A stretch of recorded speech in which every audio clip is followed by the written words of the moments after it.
గౌతమ బుద్ధుని బోధనలు చాలా తర్కబద్ధంగా ఉండి కుల నిర్మాణ సిద్ధాంతాన్ని వ్యతిరేకిస్తూ కుల అస్తిత్వాన్ని ప్రశ్నిస్తాయి. కుల సమానత్వాన్ని ప్రతిపాదిస్తూ దూది పింజల్లా తేలిపోయే కుల అస్తిత్వాన్ని కదలించలేని కొంతమంది ఇతరుల బోధనల్లా కాకుండా బుద్ధుడి సిద్ధాంతాలు కుల అస్తిత్వాన్ని ప్రశ్నించి కుల నిర్మూలనకు ఎన్నేలేషన్ ఆఫ్ ది క్యాస్ట్ సిస్టమ్కు దారితీస్తాయి. అలా కుల అస్తిత్వాన్ని ప్రశ్నించే ఒక బోధన అంబత్త సూత్త గురించి మనం ఈరోజు చెప్పుకుందాం. ఒకానొక సమయంలో పూజ్య గౌతముడు కోసల రాజ్యంలో తన 500 మంది భిక్షువులతో పర్యటిస్తూ బ్రాహ్మణులు ఉండే గ్రామమైన ఇచ్చానంకలను చేరుకున్నాడు. ఆయన అక్కడ ఇచ్చానంకల వద్ద గల తోటలో బస చేశాడు. ఆ సమయంలో బ్రాహ్మణ ప్రముఖుడైన పొక్కరసాది ఉక్కత్త ప్రాంతంలో నివసిస్తున్నాడు. ఉక్కత్త జీవం ఉట్టిపడే వృక్ష సంపత్తో పాడి పంటలతో అలరారుతూ ఉండేది. కోసల రాజు అయిన పాశనీయుడు ఉక్కత్తను రాజబహుమతిగా రాజ్యాధికారంతో పుక్కరసాదికి దానం చేశాడు. బ్రాహ్మణ పుక్కరసాది శాక్య వంశానికి చెంది గృహస్థాశ్రమాన్ని పరిత్యజించిన శ్రమణ గౌతముడు తన సంఘంతో ఇచ్చానంకలు విచ్చేశాడని అక్కడ తోటల్లో విడిది చేశాడని ప్రజలు చెప్పుకుంటుంటే విన్నాడు. అప్పటికే గౌరవనీయమైన గౌతముని గొప్పతనం దశ దిశలా ఘనంగా కీర్తించబడుతోంది. గౌతముడు సంపూర్ణ జ్ఞాని అని, వరసిద్ధుడని, జ్ఞానంలో మంచితనంలో హద్దులు లేనివాడని, మానవులకు దేవతలకు ఆచారత్వం వహించడంలో అధిగమించలేని జ్ఞానం కలగవాడని, తన దివ్య జ్ఞానంతో ఈ విశ్వాన్ని, పైన ఉన్న దేవలోకాన్ని, బ్రహ్మలోకాన్ని, మృత్యువుని, పాతాళలోకాన్ని, పరివ్రాజకుల్ని, బ్రాహ్మణుల్ని, రాజుల్ని, ప్రజల్ని చూడగలడని, అవగాహన చేసుకోగలడని, వాటి గురించి ఇతరులకు పూర్తిగా వివరించగలడని, ఆయన ఆదిలో, మధ్యలో, చివరలో హేతుబద్ధంగా, సత్యంగా, సుందరంగా ఉన్న ధర్మాన్ని బోధిస్తాడని, మనసా వాచ తన బోధనలు చేస్తాడని, ఆయన ఉత్కృష్టమైన ఆధ్యాత్మిక జీవితం ఎలా ఉండాలో, ఎలా పవిత్రంగా ఉండాలో బోధిస్తారని ప్రజలు చెప్పుకుంటుంటే విన్నాడు. ప్రజలందరూ అలాంటి అర్హంతుడిని దర్శించడం చాలా మంచిది అని అనుకోవడం కూడా విన్నాడు. ఆ సమయంలో అంబత్తుడనే ఒక బ్రాహ్మణుడు పుక్కరసాది వద్ద శిష్యరికం చేసేవాడు. అతను మంత్రాలను స్పష్టంగా ఉచ్చరించగలడు. నిగూఢమైన ఆ మంత్రాలను కంఠస్థం చేసినవాడు. 3 వేదాలను అధ్యయనం చేసినవాడు. వైదిక కర్మకాండలు నిర్వహించడంలో, వేదోచ్చరణలో, ఇతిహాసాల్లో పట్టుగలవాడు. ఒక ఉన్నతమైన మనిషికి ఉండవలసిన ముద్రల గురించి ఎరిగినవాడు. ఆయన గురువైన పుక్కరసాది బోధించిన 3 వేదాల్లో 3 జ్ఞానాన్ని సంపాదించినవాడు. గురువుగా పుక్కరసాదికి వచ్చిన విద్య అంతా తనకు వచ్చునని, తనకు వచ్చిన విద్య అంతా పుక్కరసాదికి తెలుసునని స్పష్టంగా చెప్పగలిగినవాడు.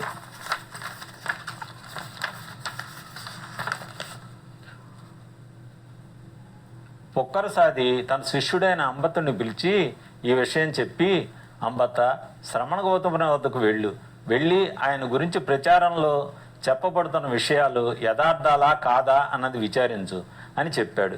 దానికి అంబత్తుడు, అయ్యా, ఆ విషయాన్ని నేను ఎలా కనుగొనగలను అని అడిగాడు. దానికి పుక్కరసాది, అంబత్త, మన మంత్రశాస్త్రం చేత ఈ విషయం చెప్పబడింది. అందులో చెప్పబడిన 32 ముద్రలు కలిగి ఉంటే ఒక పురుషునికి 2 మార్గాలు ఉంటాయి. అతడు గృహస్థాశ్రమంలో జీవిస్తే అతడు ఈ ప్రపంచానికే చక్రవర్తి అవుతాడు. ధర్మ ప్రవర్తన గల రాజై 4 మహాసముద్రాల తీరాలను కూడా పరిపాలిస్తూ ఈ క్రింద చెప్పబడిన 7 రాజఖజానాలు, నిధులు కలిగి ఉంటాడు. అవి చక్రనిధి, గజనిధి, అశ్వనిధి, రత్ననిధి, శ్రీనిధి, కోశాగార నిధి, సలహాదారులు. అతను 1000 మంది కంటే ఎక్కువగా వీరులైన, బలవంతులైన పుత్రులను కలిగి ఉంటాడు. అతడు ఈ భూభాగాన్ని, సముద్ర భాగాన్ని జయించి చక్రవర్తి అయి ఏ కత్తితో, కొరడాతో పని లేకుండా ధర్మబద్ధంగా పరిపాలిస్తాడు. కానీ అతను గృహస్థాశ్రమాన్ని త్యజించి పరివ్రాజకుడిగా మారితే అతను ప్రపంచ దృష్టి నుంచి ఈ అజ్ఞానాన్ని తొలగించగలిగిన పరిపూర్ణుడైన బుద్ధుడిగా మారతాడు. నేను నీకు ఈ నిగూఢమైన రహస్యాలని చెప్పాను కనుక నువ్వు ఇప్పుడు ఇంకా బయలుదేరి శ్రమణ గౌతముని వద్దకు వెళ్ళు, ఆయన గురించి ప్రచారంలో చెప్పబడుతున్న విషయాలు యథార్థాలా కాదా అన్నది విచారించని చెప్పాడు. దానికి అంబత్తుడు మంచిది అయ్యా అని చెప్పి గురువైన పుక్కరసాదికి నమస్కరించి మగాశ్వముల చేత లాగబడే రథాన్ని అధిరోహించి తన చుట్టూ కొంతమంది బ్రాహ్మణ యువకులతో కూడి ఇచ్చానంకల తోట వైపు బయలుదేరాడు. అతడు రథం వెళ్ళగలిగినంత వరకు రథంలో ప్రయాణించి మిగిలిన దూరం కాలినడక ద్వారా తోటలోకి ప్రవేశించాడు. ఆ సమయంలో చాలామంది భిక్షువులు ఆరుబయట స్వచ్ఛమైన గాలిలో పచారీలు చేస్తున్నారు. అంబత్తుడు వారి వద్దకు వెళ్ళి, పూజనీయుడైన గౌతముడు ఎక్కడ బచ్చేసి ఉన్నాడు, మేము ఆయన కలవడానికి వచ్చాము అని చెప్పాడు.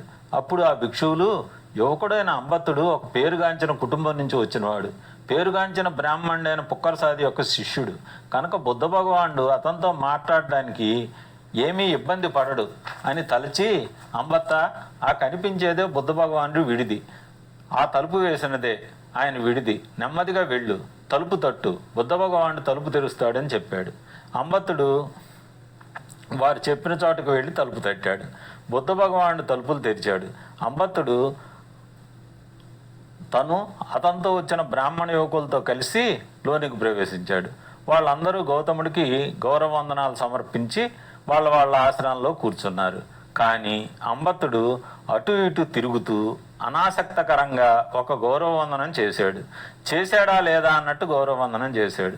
2 అనాసక్తకర మాటలు పలికి శ్రమణ గౌతముడు కూర్చుని ఉండగా అటు ఇటు పచారీలు చేస్తూ మాట్లాడుతున్నాడు.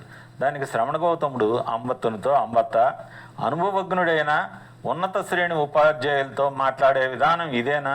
నీ యొక్క గురువు కూర్చుని ఉండగా కాసేపు అటు ఇటు తిరుగుతూ కాసేపు నిలబడి సంభాషణ చేస్తావా అని అడిగాడు. దానికి అంబత్తుడు, గౌతమ, ఖచ్చితంగా అలాగ చేయను.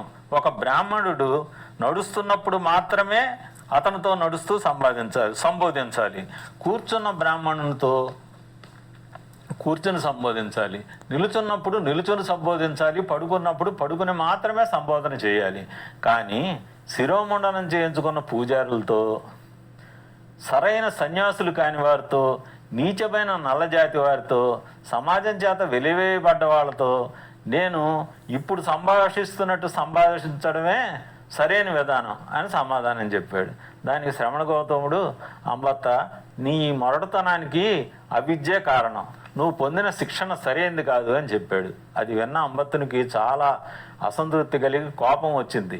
శ్రమణ గౌతముడు నా శిక్షణ సరైనది కాదని నన్ను కించపరుస్తున్నాడని భావించి కోపంగా గౌతమునితో, శ్రమణ గౌతమ, నేను కాదు, నువ్వు జన్మించిన శాక్య వంశం మొరటిది.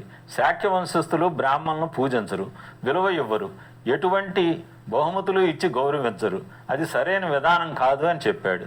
ఆ విధంగా బ్రాహ్మణుడైన అంబత్తుడు శ్రమణ గౌతముని కుటీరానికి వచ్చి శ్రవణ గౌతముణ్ణి అవమానించాడు. దానికి శ్రవణ గౌతముడు, అంబత్త, ఎప్పుడు ఏ విధంగా నిన్ను శాక్యులు అవమానపరిచారు అని ప్రశ్నించాడు.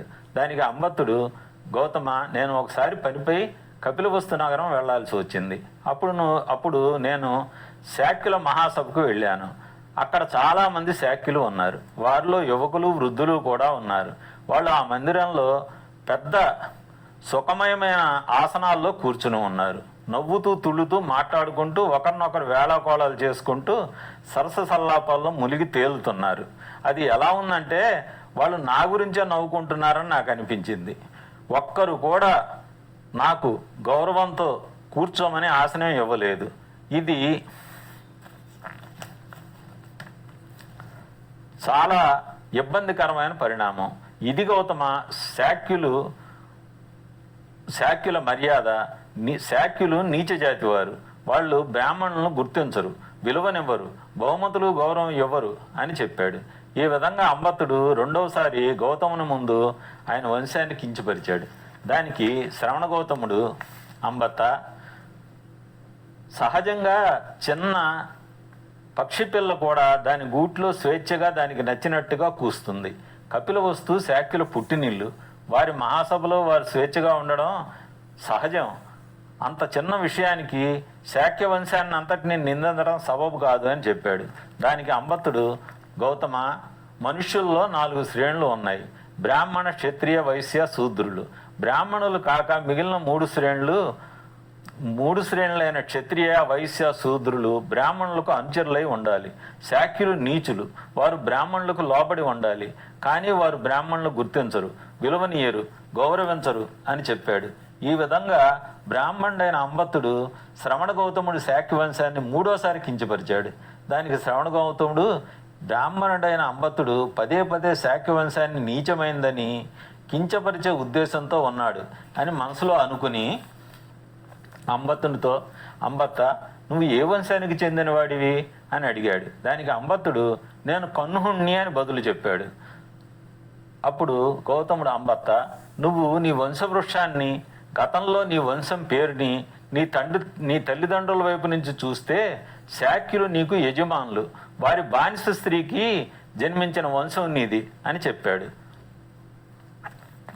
గౌతముడు ఈ విధంగా చెప్పాడు. శాక్యులు ఒక్కాకరాజుని వారి వంశప్రథముడిగా భావిస్తారు, వాడి వంశ మూల పురుషుడిగా భావిస్తారు. చాలా కాలం క్రితం ఒక్కాకరాజు రాజ్య వారసత్వాన్ని, అసలు వారసుల్ని తప్పించి తనకు అత్యంత ప్రియమైన చిన్న భార్య పిల్లలకి రాజ్యాన్ని అప్పగించడం కోసం తన పెద్ద భార్య పిల్లలైన ఒక్కముక, కరంత, హత్తినిక మరియు సినిపొరలను తన రాజ్యం నుంచి బహిష్కరించాడు. బహిష్కరణకి గురైన వాళ్ళు హిమాలయ పర్వత వాలు ప్రాంతాల్లో ఒక సరస్సు తీరంలో ఓకు వృక్షాల కింద నివసించారు. వారి వంశం సంకరం కాకుండా ఉండాలనే ఉద్దేశంతో సొంత చెల్లెళ్లతోనే లైంగిక సంబంధాలు పెట్టుకున్నారు. ఒకరోజు ఒకాకరాజు తన మంత్రులను పిలిచి ఆ పిల్లల గురించి అడిగాడు. మంత్రులు, రాజా, వారి హిమాలయ వాలు ప్రాంతంలో ఒక సరస్సు తీరంలో ఓక వృక్షం కింద, ఓక వృక్షాన్ని పాళీ భాషలో శాఖ వృక్షం అని కూడా అంటారు, శాఖ వృక్షం కింద జీవిస్తున్నారు. వంశం సంకరం కాకుండా సొంత సోదరులతోనే లైంగిక సంబంధాలు పెట్టుకొని జీవిస్తున్నారు అని ఆ విషయాన్ని చెప్పారు. అది విన్న ఒక్కాకరాజు వారి యందు మిక్కిలి ఆరాధనతో, వీళ్ళు శాఖ వృక్షమంత గట్టి గుండె కలిగిన వారు, వంశం సంకరం కాకుండా కాపాడుకున్న పరమ శాక్యులు అని పొగిడాడు. ఆ కారణంగా అది శాక్య వంశం అని చెప్పబడింది. శాక్య వంశం ఆ విధంగా నిర్మాణంలోకి వచ్చింది. ఒక్కాకరాజు తన వద్ద దిశ అని ఒక బానిస స్త్రీ ఉండేది. ఒక్కాకరాజు దిశతో సంభోగించడం వలన ఒక్కాకరాజు ద్వారా దిశ ఒక మగ శిశువుకి జన్మనిచ్చింది. ఆ శిశువు నల్లగా ఉండి పుట్టగానే, అమ్మ, నన్ను తుడు, స్నానం చేయించు, మట్టి నుంచి శుద్ధి చెయ్యి, నేను నీకు ఉపయోగపడతాను అని పలికింది. ఇప్పుడు నల్లటి వర్ణాన్ని ఎలాగైతే మనం పిశాచ వర్ణం అని పిలుస్తున్నామో, ఆ రోజుల్లో నల్లటి వర్ణస్తుల్ని కన్హ అని పిలిచేవారు. ఆ విధంగా కన్హ వంశం రూపొందింది. ఈ విధంగా చూస్తే శాక్య వంశస్థులు ఒకప్పటి నీ యజమానులు, మీరు వారి బానిస స్త్రీకి జన్మించిన వారు అని అంబత్తుడితో చెప్పాడు. అది విన్న వెంటనే అంబత్తునితో విచ్చేసిన బ్రాహ్మణ యువకుల సమూహం ఒక్క ఉదుటిని లేచి, గౌతమ, అంబత్తుని అంతలా ఒక బానిస స్త్రీ నుంచి ఉద్భవించిన వంశం వాడని అవమానపరచకండి. అంబత్తుడు 3 వేదాల్లో మంత్రోచ్చారణలో ఉత్తముడు, జ్ఞాని, మంచి కుటుంబం నుంచి వచ్చినవాడు. అతన్ని అవమానించడం తగదు. అతను ఈ విషయాల్లో మీకు సమాధానం చెప్పగల దిట్ట అని గౌతముడిని వారించారు. అప్పుడు గౌతముడు వారితో, బ్రాహ్మణ యువకులారా, మీరు అంబత్తుడు నాతో సంవాదన చేయగలిగిన శక్తి కలవాడని భావిస్తే అతన్ని మాట్లాడనివ్వండి, లేకుంటే అతని తరపున మీరు మాట్లాడండి అని చెప్పాడు. దానికి బ్రాహ్మణ యువకులు, పూజ్య గౌతమ, మేము అంబత్తుడు మీతో మాట్లాడే శక్తి గలవాడని నమ్ముతున్నాం, కనుక మేము నిశ్శబ్దంగా ఉంటాం, అతనే మాట్లాడతాడు అని తప్పుకున్నారు. అప్పుడు శ్రవణ గౌతముడు, బ్రాహ్మణ అంబత్త, నేను నిన్ను ఒక్క ప్రశ్న అడుగుతాను. అది చాలా సరళమైన ప్రశ్నే. నీకు నచ్చకపోయినా నువ్వు దీనికి సమాధానం చెప్పవలసిందే. నువ్వు దీనికి సరైన సమాధానం చెప్పకపోయినా, దాట వేసినా, నిశ్శబ్దాన్ని పాటించినా, చెప్పకుండా వెళ్ళిపోయినా నీ తల 1000 ఒక్కలవుతుంది. ఎందుకంటే తథాగతుడు అడిగిన ఒక ప్రశ్నను 3 సార్లు రెట్టించినప్పుడు సమాధానం చెప్పని వారికి ఇదే గతి పడుతుంది అని చెప్పాడు. చెప్పి, బ్రాహ్మణ అంబత్త, వృద్ధులైన వృద్ధులైన జీవిత చరమాంకంలో ఉన్న బ్రాహ్మణ పెద్దలు, మీ ఆచార్యుల ఆచార్యులు ఎప్పుడైనా కూర్చుని మాట్లాడుకుంటున్నప్పుడు కణహవంశం ఎలా ఉద్భవించిందో, కణహవంశం మూల పురుషుడు ఎవడో మాట్లాడుకోవడం నువ్వు వినలేదా? వారి పూర్వీకులు ఎవరు? వారి వంశవృక్షం ఏమిటి? వారు వంశవృక్షం ఎవరి నుంచి ఏర్పడింది అన్న మాటలు నీవు వినలేదా అని అడిగాడు. దానికి అంబత్తుడు మౌనాన్నే ఆశ్రయించాడు. శ్రవణ గౌతముడు మరలా అదే ప్రశ్నని అడిగాడు. అయినా బ్రాహ్మణ అంబత్తుడు మౌనం వేయలేదు. అప్పుడు శ్రవణ గౌతముడు అంబత్తునితో, అంబత్త, నీకు ఇంక సమయం లేదు, నువ్వు సమాధానం చెప్పక తప్పదు. ఎవరైనా తథాగతునిచే మూడోసారి రెట్టించిన ప్రశ్నకు సమాధానం చెప్పకపోతే వెంటనే అతని తల ముక్కలైపోతుంది అని చెప్పాడు. అదే సమయంలో వజీరపాణి అనే ఎక్కుడు ఆకాశంలో ఒక ఆయుధం పట్టుకుని, ఈ బ్రాహ్మణుడు గనక మూడోసారి ప్రశ్నకు సమాధానం చెప్పకపోతే అక్కడికక్కడే తన శిరస్సును ముక్కలు చేయాలి అని కాసుకుని కూర్చుని ఉన్నాడు. అంబత్తుడు అది చూసి భయభ్రాంతుడై వణుకుతూ రక్షణ కొరకు పూజ్య గౌతముని సహాయం కోరి శ్రవణ గౌతముని పక్కన కూలబడి, పూజ్యనీయుడా, మీరు ఏమడిగారు అని ప్రశ్నించాడు. దానికి శ్రవణ గౌతముడు, బ్రాహ్మణ అంబత్త, నువ్వు వయసులో పెద్దవారైన బ్రాహ్మణులు, గురువులకు గురువులు ఎప్పుడైనా కణహవంశం ఎలా ఉద్భవించింది, దానికి మూల పురుషుడు ఎవరు, పూర్వులు ఎవరు అన్నది వినలేదా అని అడిగాడు. గౌతమ, మీరు చెప్పినదే నేను విన్నాను. మూల పురుషుడు, వంశోద్భవం అంతా మీరు చెప్పినట్టే జరిగింది, అదే నేను విన్నాను అని సమాధానం చెప్పాడు. అది విన్న బ్రాహ్మణ యువకులు గందరగోళానికి, అయోమయానికి గురయ్యి, బ్రాహ్మణ అంబత్తుడు నీచకులోద్భవుడా, మనం సత్యం పలికే శ్రవణ గౌతముణ్ణి అయ్యో ఇతను నమ్మదగిన వాడు కాదని అనుకున్నామే అని మనసులో అనుకుంటున్నారు. అది గమనించిన శ్రవణ గౌతముడు, ఈ బ్రాహ్మణ యువకులు అంబత్తుని బానిస స్త్రీ నుంచి ఉద్భవించిన వంశస్థుడని చాలా చులకన చేసేటట్టున్నారు. వారి చులకన భావాన్ని తొలగించి అంబత్తుని గౌరవాన్ని నిలపాలి అని భావించి ఈ విధంగా చెప్పాడు. బ్రాహ్మణ యువకులారా, నీచకుల సంభవుడని బ్రాహ్మణ అంబత్తుని చులకన చేయకండి. ఆ బానిస స్త్రీకి చెందించిన కణ్హుడు గొప్ప మునిగా మారాడు. అతడు దక్షిణాదికి వెళ్ళి మంత్రసాధన చేసి నిగూఢ మంత్రాలు నేర్చుకున్నాడు. అతను తిరిగి వచ్చి ఒక్కొక్కరాజు కుమార్తె అయిన మద్దరూపిని అతనికిచ్చి పెళ్లి చేయమని అడిగాడు. దానికి ఒక్కొక్కరాజు, నా బానిస స్త్రీకి జన్మించిన నీకు నా బిడ్డనిచ్చి వివాహం జరిపించాలా అని కోపపడి తన ధనస్సుతో అతనిపై బాణాన్ని ఎక్కుపెట్టాడు. కానీ రాజు బాణాన్ని సంధించలేకపోయాడు, అలా అని దాన్ని ఉపసంహరించలేకపోయాడు. అప్పుడు మంత్రులు, సభాసదులు అందరూ కణహముని వద్దకు వెళ్ళి, అయ్యా, రాజుగారిని రక్షించండి అని ప్రార్థించారు. దానికి కణహముని, రాజుగారు రక్షింపబడతాడు ఆ బాణాన్ని భూమి వైపు సంధిస్తే, కానీ ఒకటి, ఆ బాణం భూమి వైపు సంధిస్తే అతని రాజ్యం విస్తరించి ఉన్నంత వరకు భూమి మొత్తం ఎండిపోయి కరువుకు గురవుతుంది అని చెప్పాడు. దానికి మంత్రులు, సభాసదులు, అయ్యా, రాజుగారిని రక్షించండి, భూమికి హాని కలగకుండా చూడండి అని చెప్పి ప్రార్థించారు. అప్పుడు కణహముని, రాజు క్షేమంగా ఉంటాడు, భూమికి నష్టం జరగదు, అది ఆకాశం వైపు సంధిస్తే అని చెప్పాడు. కానీ ఒక షరతు, అది ఆకాశం వైపు సంధిస్తే వరుణదేవుడు 7 సంవత్సరాల వరకు అతని రాజ్యంలో వర్షం పడినవాడు అని చెప్తాడు. దానికి మంత్రులు, అయ్యా, రాజు క్షేమంగా ఉండి భూమి సస్యశ్యామలంగా ఉండి వర్షాలకు అడ్డు లేకుండా ఉండే విధంగా ఈ గండం గడిచే ఉపాయం చెప్పండి అని చెప్పి ప్రాధేయపడ్డారు. దానికి కణ్హుడు, రాజు క్షేమంగా ఉంటాడు, భూమి సస్యశ్యామలంగా ఉంటుంది, వాళ్లకు భంగం కలగదు, ఆ బాణాన్ని యువరాజైన రాజుగారి ప్రథమ సంతానం వైపు సారిస్తే అని చెప్పాడు. చెప్పి దీనివల్ల యువరాజుకి ఎటువంటి నష్టము కలగదు, అతని వెంట్రుక కూడా హాని కలగదని చెప్పాడు. మంత్రులు ఈ విషయాన్ని రాజు వద్దకు తీసుకువెళ్ళి, రాజా, ఆ బాణాన్ని యువరాజు వైపు సంధిస్తే యువరాజుకి ఎటువంటి హాని కలగదని కణహముని మాట ఇచ్చాడు అని చెప్పాడు. చెప్తే రాజుగారు ఆ విధంగా చేశాడు. యువరాజుకి ఏమీ హాని జరగలేదు.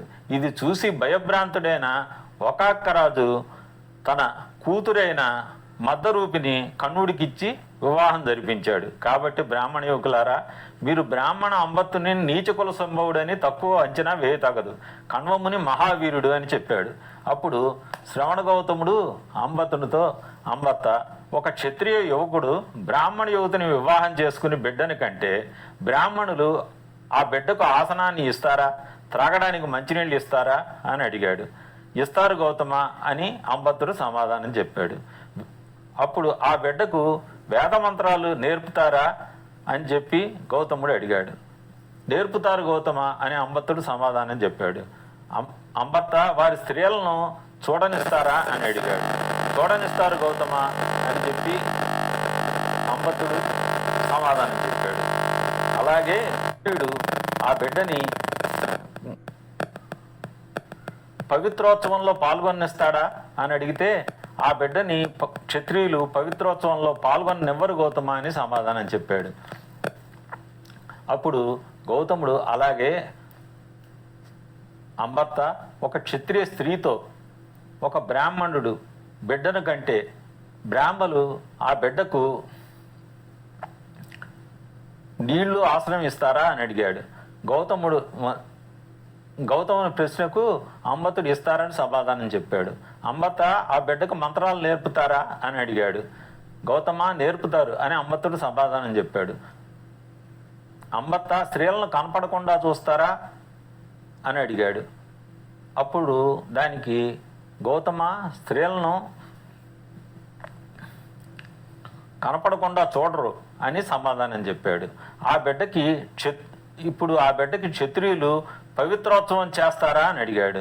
దానికి అంబత్తుడు, క్షత్రియులు ఆ బిడ్డను ఆదరించరు, ఆ బిడ్డకి పవిత్రోత్సవం చెయ్యరు అని చెప్పి సమాధానం చెప్పాడు. అప్పుడు గౌతముడు ఈ విధంగా అన్నాడు, క్షత్రియ పురుషుడు బ్రాహ్మణ స్త్రీతో కలిసిన, బ్రాహ్మణ పురుషుడు క్షత్రియ స్త్రీలో కలిసిన పుట్టిన బిడ్డని బ్రాహ్మణులు గౌరవ మర్యాదలతో చూస్తారు, కానీ క్షత్రియులు ఆ బిడ్డకు గౌరవ మర్యాదలు ఇవ్వరు. ఎందుకంటే క్షత్రియులు వర్ణంలో ఉత్కృష్టమైన వాళ్ళని భావిస్తారు కనుక అని చెప్పాడు. అలాగే ఒక బ్రాహ్మణుడు ఏదైనా తప్పిదం చేస్తే, కుల బహిష్కరణకు గురైతే, గుండు గీయించి ఊరి నుంచి బహిష్కరిస్తే బ్రాహ్మణులు అతని కర్మకాండంలో పాల్గొనిస్తారా అని అంబత్తుని అడిగాడు. పాల్గొన్నెవరు గౌతమ అని అంబత్తుడు సమాధానం చెప్పాడు. వేదమంత్రాలు నేర్పుతారా అని అడిగాడు. వేదమంత్రాలు నేర్పరు గౌతమ అని చెప్పాడు. స్త్రీలను చూడనిస్తారా అని గౌతముడు ప్రశ్నించాడు. స్త్రీలను చూడనివ్వరు గౌతమ అని అంబత్తుడు సమాధానం చెప్పాడు. అప్పుడు గౌతముడు, ఇదే స్థితిలో ఒక క్షత్రియుని ఊరు నుంచి బహిష్కరిస్తే బ్రాహ్మణులు అతనికి నీటిని ఆసనాన్ని ఇస్తారా అంటే ఇస్తారు గౌతమ అని చెప్పాడు. కర్మకాండలు యందు భోజనం చేయనిస్తారా అంటే చేయనిస్తారు గౌతమ అని సమాధానం చెప్పాడు. మంత్రాలు నేర్పిస్తారా అంటే నేర్పిస్తారు గౌతమ అని సమాధానం చెప్పాడు. వారి స్త్రీలను చూడనిస్తారా అంటే చూడనిస్తారు అని సమాధానం చెప్పాడు. మరి ఎందుకు ఒక బ్రాహ్మణుడిని బహిష్కరణ చేసినప్పుడు బ్రాహ్మణులు అతన్ని ఎందుకు ఆదరించట్లేదు? ఓ క్షత్రియుడిని బహిష్కరణ చేసినప్పుడు బ్రాహ్మణులు ఆ క్షత్రియుడిని ఎందుకు ఆదరిస్తున్నారు? ఎందుకంటే క్షత్రియులు ఉత్కృష్టమైన వారు కాబట్టి అని చెప్పి అంబత్తునితో గౌతముడు చెప్పాడు. అందుకే బ్రహ్మ అయిన సనత్కుమారుడు 4 వర్ణాల్లో ఉత్కృష్టత కోసం వంశంపై ఆధారపడితే క్షత్రియ వర్ణమే ఉత్కృష్టమైనది అని చెప్పాడు. కానీ సనత్కుమారుడు ఇంకోటి కూడా చెప్పాడు. ఎవరైతే పరిపూర్ణ జ్ఞానము, ఉత్తమ నైతిక విలువలు కలిగి ఉంటారో వారు మనుష్యుల్లోనే కాక మనుషుల్లో దేవతల్లో కూడా ఉత్తములని చెప్పాడు. అంబత్త, నేను కూడా బ్రహ్మ సనత్కుమారుడు చెప్పిన విధంగా చెప్పినదే ఒప్పుకుంటున్నాను.